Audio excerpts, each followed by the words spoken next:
بسم الله الرحمن الرحيم.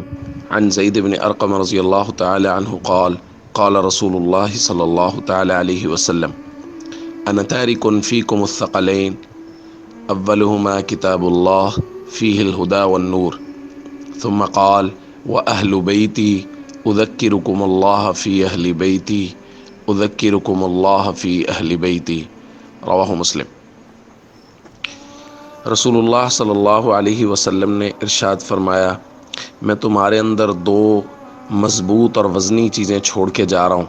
ایک اللہ کی کتاب جس میں ہدایت اور نور ہے، اور پھر حضور نے اہل بیت کا ذکر فرمایا اور فرمایا میں اہل بیت کے حقوق کے بارے میں تمہیں اللہ سے ڈراتا ہوں، میں اہل بیت کے حقوق کے بارے میں تمہیں اللہ سے ڈراتا ہوں۔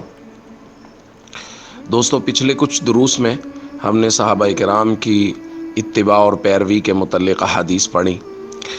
اہل بیت رسول صلی اللہ علیہ وسلم یعنی حضور علیہ الصلوۃ والسلام کے ازواج مطہرات اور حضور علیہ الصلوۃ والسلام کا خاندان یعنی حضرت علی، حضرت فاطمہ، حضرت حسن، حضرت حسین اور باقی نبی کریم صلی اللہ علیہ وسلم کی بیٹیاں، یعنی یہ تمام کے تمام اہل بیت رسول صلی اللہ علیہ وسلم یہ ایمان کا لازمی حصہ اور ایمان کا لازمی جز ہے۔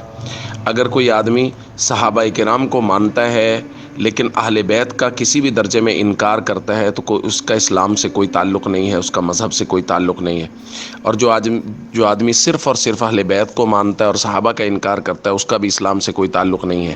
یہ دونوں قرآن کریم کی روح سے، احادیث کی روح سے، نبی کریم صلی اللہ علیہ وسلم کے فرامین کی روشنی میں صحابہ اور اہل بیت دین کا لازمی حصہ اور جز ہیں۔ دونوں کا اکرام، دونوں کا احترام اور دونوں کی تکریم سکھائی گئی ہے، اور دونوں سے راستہ پکڑنے کا حکم دیا گیا ہے۔ اہل بیت کے حقوق کا ہمیشہ خیال رکھنے کا نبی کریم صلی اللہ علیہ وسلم نے فرمایا ہے، اس لیے ہمیں صحابہ و اہل بیت سے یکساں ہمیشہ محبت رکھنی چاہیے۔ السلام علیکم ورحمۃ اللہ وبرکاتہ۔